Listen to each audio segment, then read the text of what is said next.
Today in Photoshop, we are going to take a look at how to create dynamic thumbnails or blog images from static screenshots.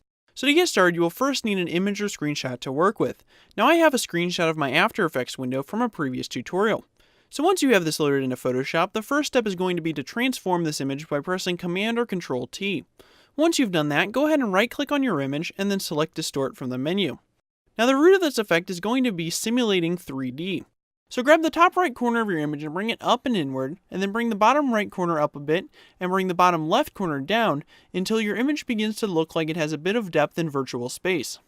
Now once you are happy with your result, go ahead and click the check mark at the top of the page.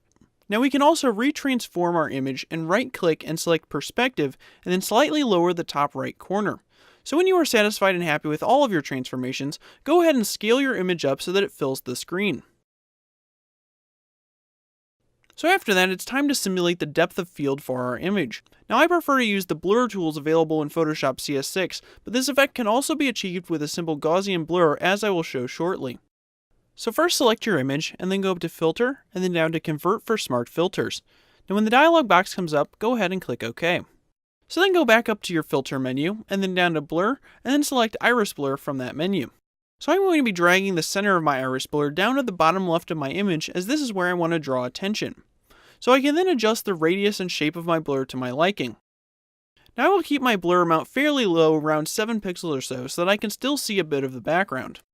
Now when you are finished, go ahead and click OK at the top of the screen. So now we can go ahead and grab our crop tool and just crop our image down, and you can see that it has turned our static screenshot into something much more compelling. So if you don't have Photoshop CS6, you can also get this effect by going up to Filter, and then down to Blur, and then over to Gaussian Blur. Now I'm going to be keeping my Gaussian Blur fairly low, around 2 or so pixels, and then clicking OK. So then go ahead and click on your Smart Filter Layer Mask, and grab your elliptical marquee tool.